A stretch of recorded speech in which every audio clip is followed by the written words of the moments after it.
وہ بھی ہمارے نبی کے نور کا صدقہ ہے۔ حضرت سلیمان علیہ السلام کی حکومت اگر چمکی ہے تو یہ بھی ہمارے نبی کے نور کا صدقہ ہے۔ وہیں جا کر کے حضرت اسماعیل علیہ السلام کی اگر ایثار و قربانی اگر چمکی ہے تو یہ بھی ہمارے نبی کے نور کا صدقہ ہے۔ اگر وہیں آگے چلیے اور اگر دیکھیں حضرت عیسیٰ علیہ السلام کی روحانیت و کمالات اگر چمکی ہے تو یہ بھی ہمارے نبی کے نور کے صدقے میں میرے نبی کے نور کا صدقہ ہے۔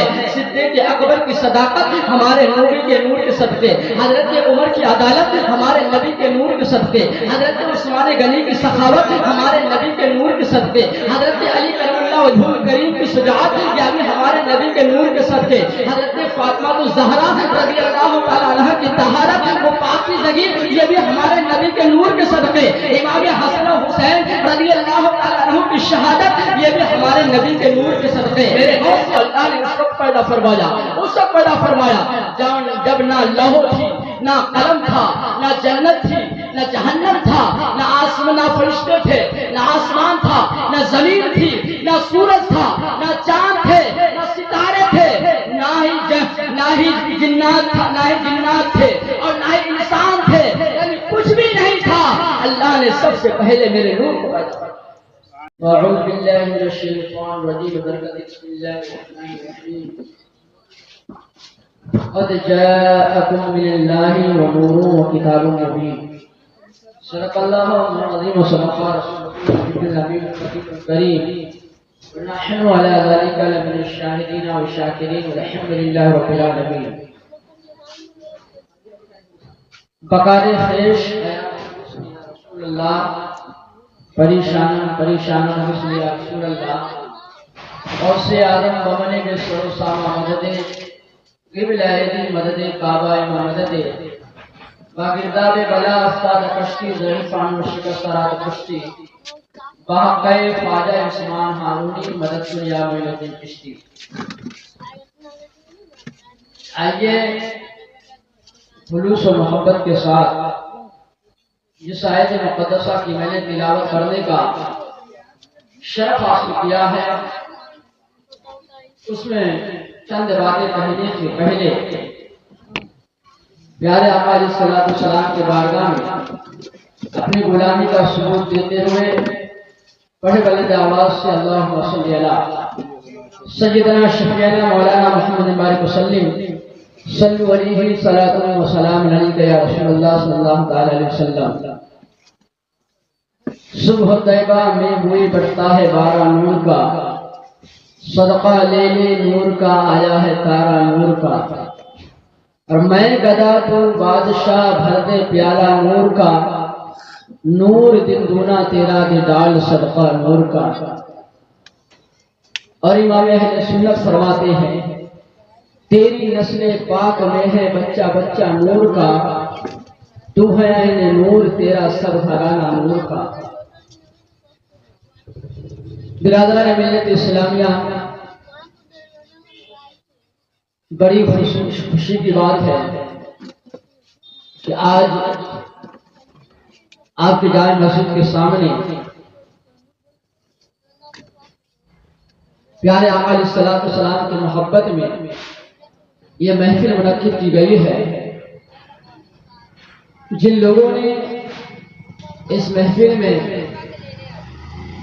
دامن صحبت نے حصہ لیا ان کے حصہ کو اللہ تبارک و تعالیٰ قبول فرمائے اور دونوں جہاں میں کامیابی عطا فرمائے۔ میرے دوستو، اللہ تبارک و تعالیٰ نے سال میں ہمیں 12 مہینے عطا کیا، اور انہی 12 مہینوں میں ایک مہینہ ربیع الاول شریف کا مہینہ ہے، اور اس کی 12ویں تاریخ ایمانی اور روح پرور تاریخ ہے۔ یہ 12 تاریخ اپنے دامن میں ہزاروں برکتیں، ہزاروں رحمتیں اپنے دامن میں لیے بیٹھے ہیں۔ یہی وجہ ہے کہ ایک سنی مسلمان پکا ایمان والا اس رات کو، اس دین کو عید سعید کے نام سے مناتے ہیں، اور وہ جانتے ہیں کہ اگر یہ عید نہ ہوتا، اگر یہ عید کا دن نہ ہوتا، یعنی عید میلاد النبی اگر نہ ہوتا تو پھر عید الفطر بھی نہیں ہوتا، عید الاضحیٰ بھی نہیں ہوتا۔ اگر یہ عید کا دن نہ ہوتا تو لیلۃ القدر میں ہوتا، لیلۃ القدر نہ ہوتا، شب قدر نہ ہوتی۔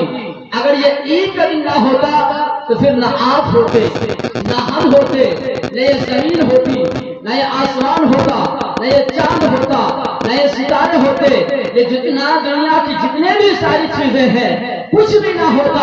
امام اہل سنت اس لیے تو فرمایا کہ وہ جو نہ ہو تو کچھ نہ ہو، وہ جو نہ تھے تو کچھ نہ تھے، جان ہے وہ جہان کی اور جان ہے تو جہان ہے، جان ہے تو جہان ہے۔ میرے دوستو، اس یاد کو منانے کے لیے آپ ہم یہاں پہ حاضر آئے ہیں، اور پھر کیوں نہ آئے جبکہ اللہ تبارک و تعالیٰ نے قرآن مقدس میں ارشاد فرمایا فذکر بایام اللہ، یعنی اللہ کے دینوں کو یاد کیا کرو، اللہ کے دینوں کو یاد کیا کرو۔ اب اللہ تبارک و تعالیٰ نے ہمیں بہت سارے دن عطا کیے اور سال میں 365 دن آتے ہیں، لیکن کچھ خاص دن ہے، کچھ مخصوص دن ہے جنہیں اللہ تبارک و تعالیٰ ہمیں یاد کرنے کا حکم دے رہا ہے۔ انہیں خاص دنوں میں سے، انہیں مخصوص دنوں میں سے یہ عید میلاد النبی کا دن ہے جسے ہم آج خوشی سے مناتے ہیں۔ عید میلاد النبی منانا یہ کوئی بدعت نہیں، ناجائز نہیں، شرک نہیں، بلکہ یہ سنت مصطفیٰ بھی ہے، بلکہ یہ سنت صحابہ بھی ہے، بلکہ یہ سنت فرشتوں کی بھی سنت ہے اور اللہ تبارک و تعالیٰ کی بھی سنت ہے۔ میرے دوستو، آج ہم عید میلاد النبی مناتے ہیں اور عید میلاد النبی مناتے ہیں، لوگ کہتے ہیں، یہاں تک کہتے ہیں بعض لوگ کہ نبی تو ایک دن پیدا ہوا، نبی تو ایک سال میں پیدا ہوا اور 12 ربیع الاول شریف میں پیدا ہوا، لیکن تم لوگ عید سے ہر دن مناتے ہو، عید پورے سال ربیع الاول میں ہر سال مناتے ہو، یعنی یوم پیدائش ہر سال مناتے ہو، نبی تو ایک ہی دن پیدا ہوا، پھر ہر سال آپ عید کیوں مناتے ہیں؟ تو یاد رکھیے گا، یہ فارمولہ ذہن میں بسا لیجئے گا کہ لیلۃ القدر شب قدر کی رات ہے۔ شب قدر کیوں، شب قدر کی رات شب قدر کیوں کہا گیا؟ اس لیے کہ اللہ تبارک و تعالیٰ نے اس میں قرآن کو نازل فرمایا۔ جب قرآن کو نازل فرمایا تو قرآن ایک رات میں نازل ہوئی، لیکن ہم شب قدر ہر سال مناتے ہیں، شب قدر ہر سال مناتے ہیں۔ کیوں مناتے ہیں ہر سال؟ جب ہمیں تو صرف ایک بار منانا چاہیے، ذکر قرآن نازل ہوا تھا، لیکن ہر سال مناتے ہیں۔ اس لیے مناتے ہیں کہ قرآن تو ایک رات میں نازل ہوئی تھی، لیکن جو برکتیں ہیں، جو رحمتیں ہیں، وہ ہر سال شب قدر میں نازل ہوتا ہے۔ وہی پیارے آقا علیہ الصلوۃ والسلام پیدا تو ہوئے ہیں ایک ہی رات میں، ایک صبح صادق کے وقت، لیکن ہر سال ہم سننے اس لیے مناتے ہیں کہ رحمتوں اور برکتوں کا نزول ہر سال ہوا کرتا ہے۔ میرے دوستو، تو آج میں جس آیت مقدسہ کی میں نے تلاوت کرنے کا شرف حاصل کیا ہے، اللہ تبارک و تعالیٰ ارشاد فرماتا ہے قد جاءکم من اللہ نور و کتاب مبین، بے شک اللہ تبارک و تعالیٰ کی طرف سے، تحقیق کے اللہ کی طرف سے تمہارے پاس نور اور روشن کتاب آ گئی۔ نور آیا اور روشن کتاب، نور آیا اور روشن کتاب۔ یہاں پہ ذرا توجہ دیجئے گا، توجہ دیجئے گا اور اپنا عقیدہ کو مضبوط کریے اور اپنے اعمال کو بھی درست کیجیے گا، اپنے اعمال کو مضبوط کیجیے۔ اعمال اور عقیدے کا جو تعلق ہے، اعمال ایسا ہے کہ ایک درخت کو اگر لے لیا جائے تو اس کے پتے کو آپ اعمال قرار دیں، اعمال قرار دیں، اور اس کے جڑ کو آپ عقیدہ سمجھیں۔ اگر جڑ مضبوط ہے تو پتے بھی ہرے بھرے نظر آئیں گے، لیکن اگر جڑ مضبوط نہیں ہے تو پتے آپ کے ہرے بھرے نہیں آئیں گے۔ تو ایک درخت ہے، اس کے جڑ ہمارا عقیدہ ہے، اس کا پتا جو ہے وہ ہمارا عمل ہے۔ اگر ہمارا جڑ مضبوط ہے تو ہمارے پتے بھی ہرے بھرے ہوں گے۔ اگر ہمارا جڑ مضبوط نہیں ہے، عقیدہ کمزور ہے، عقیدہ ہمارا غلط ہے، تو پھر ہمارے درخت میں ہمارے پتے نہیں ہوں گے، پتے نہیں ہوں گے۔ اگر پتے ہوں گے بھی اور بد عقیدے کے دھبے اگر ہمارے دلوں پہ لگے ہوں گے، وہ پتے پھر سوکھ جایا کرے گا، وہ اعمال پھر ہمارے کچھ کام نہیں آئیں گے، ہمارے سروں پر ہمارے ماتھوں پر وہ مار دیا جائے گا۔ اس لیے ہمارا عقیدہ درست ہونا چاہیے۔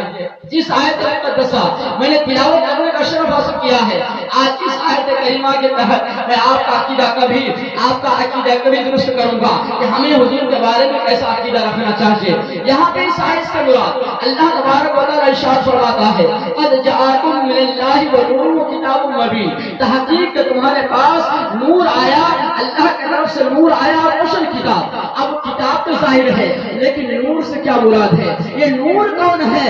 تو نور سے مراد پیارے آقا علیہ الصلوۃ والسلام کی ذات اقدس ہے، پیارے آقا علیہ الصلوۃ والسلام کی ذات اقدس ہے۔ عقیدہ آپ کو یہ بنانا ہے کہ ہم پیارے آقا علیہ الصلوۃ والسلام کے بشریت، کچھ لوگ کہتے ہیں کہ پیارے آقا ہمارے طرح بشر ہیں، ہمارے طرح انسان ہے، ہمارے طرح بشر ہیں، لیکن ہم بھی نبی کو بشر مانتے ہیں، ہم بھی نبی کو بشر مانتے ہیں، لیکن عام بشر نہیں مانتے۔ ہم نبی کو بشر مانتے ہیں، افضل البشر مانتے ہیں، ہم نبی کو بشر مانتے ہیں، سید البشر مانتے ہیں، ہم نبی کو ایسے بشر مانتے ہیں کہ اللہ تبارک و تعالیٰ نے نہ کسی کو ایسا پیدا کیا ہے اور نہ قیامت تک کسی کو ایسا پیدا فرمائے گا۔ ہم ایسے نبی کو بشر مانتے ہیں، لیکن صرف بشر پر نہیں بلکہ نور بھی مانتے ہیں، نور بھی مانتے ہیں، اس کا ثبوت ہمیں قرآن سے ملتا ہے۔ نور ہم مانتے ہیں، اس کا ثبوت بھی قرآن میں ہے۔ ہم بشر مانتے ہیں، اس کا بھی قرآن میں ہے۔ ہم نہ بشریت کا انکار کرتے ہیں اور نہ ہم نوری کا انکار کرتے ہیں، بلکہ ہم یوں کہتے ہیں کہ نبی بشر صرف بشر نہیں، نبی صرف نوری نہیں بلکہ نوری بشر ہے، افضل بشر ہے، سید البشر ہے۔ میرے دوستو، اس آیت مقدسہ میں آپ مفسرین کے تفاسیر اٹھا کر کے دیکھیں، مفسرین کے کتابوں کو اٹھا کے دیکھیں، قرآن کی تفسیر اٹھا کر کے دیکھیں۔ اس آیت کریمہ میں آپ کو میں کتنے کتابوں کا نام دکھلواؤں۔ اب دیکھیں، آج اگر کوئی مولوی کہتا ہے، کوئی اگر مولوی کہتا ہے کہ نبی نور نہیں تھے، نبی بشر ہیں، تو بتائیں کہ آپ ان کی بات مانیے گا یا پھر حضرت عبداللہ ابن عباس رضی اللہ تعالیٰ عنہ کی بات مانیے گا؟ یہ صحابہ رسول ہے۔ حضرت عبداللہ ابن عباس کہتے ہیں کہ اس آیت سے مراد یہ ہے، تفسیر ابن عباس، یہ آیت، اس آیت کی تفسیر یہ ہے، فرمایا اس آیت سے مراد پر جاءکم من اللہ ونور، یعنی محمد صلی اللہ علیہ وسلم، اس نور سے مراد محمد صلی اللہ تعالیٰ علیہ وآلہ وسلم کی ذات اقدس ہے۔ یہ تو عبداللہ ابن عباس کی بات تھی۔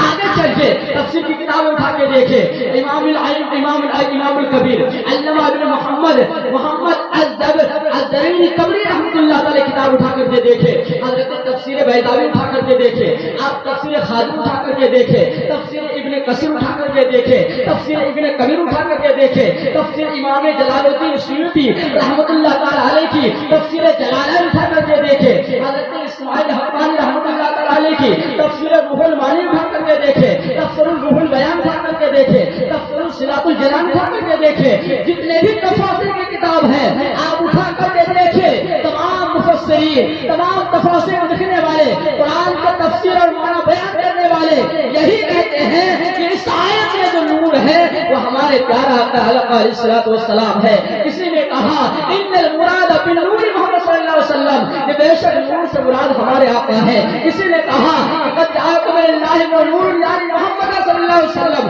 کسی نے کہا ہوا نور نبی صلی اللہ علیہ وسلم۔ اس آیت میں نور سے مراد پیارے آقا علیہ الصلوۃ والسلام کی ذات اقدس ہے۔ تو میرے دوستو، ہمارے سامنے یہ بات آیا ہو گئی، ظاہر ہو گئی، ثابت ہو گئی کہ ہم نبی کو نور مانتے ہیں، تو ایسے نہیں مانتے بلکہ قرآن میں اس کا ثبوت ملتا ہے تب جا کے نبی کو ہم نور مانتے ہیں۔ ان تمام تفاسیر کی کتابوں سے آپ سمجھ گئے ہوں گے، میری بات آپ سمجھ رہے ہیں۔ تمام تفاسیر کی کتابیں حضور علیہ الصلوۃ والسلام کو نور فرمایا گیا۔ اب جہاں تفاسیر میں نور، اس آیت کے تحت اس آیت کی تفسیر میں نور کہا گیا، وہی آپ حدیث بھی دیکھیں، حدیث نوری سے ایک حدیث نوری ہے جو مشہور حدیث نوری سے جانتے ہیں یہ کون سی کتاب میں آپ کو ملیں گے؟ کچھ لوگ کہتے ہیں کہ ہم بخاری میں حدیث نور تلاش کریں گے، بخاری میں نہیں ہے لہذا نبی کو نور نہیں مانیں گے۔ کچھ لوگ کہتے ہیں کہ ہم مسلم شریف میں تلاش کریں گے، حدیث نور نہیں ہے ہم اسے نہیں مانیں گے، نہیں نبی کو نور نہیں مانیں گے۔ لیکن میرے دوستو، ایک کتاب ہے مصنف عبد الرزاق، مصنف عبد الرزاق۔ یہ عبد الرزاق کون ہے؟ اس کا پورا نام عبد الرزاق ابو بکر بن حمام رضی اللہ تعالیٰ عنہ ہے۔ یہ حضرت عبد الرزاق کون ہے؟ آخر کون ہے؟ امام بخاری شریف جانتے ہیں کون سی کتاب ہے؟ قرآن کے بعد سب سے زیادہ اگر افضل کتاب ہے تو وہ بخاری شریف ہے۔ حدیث میں سب سے عمدہ کتاب ہے وہ بخاری ہے، اور پھر اس کے دوسرا نمبر پہ مسلم شریف کی کتاب ہے۔ لیکن جانتے ہیں یہ کتابیں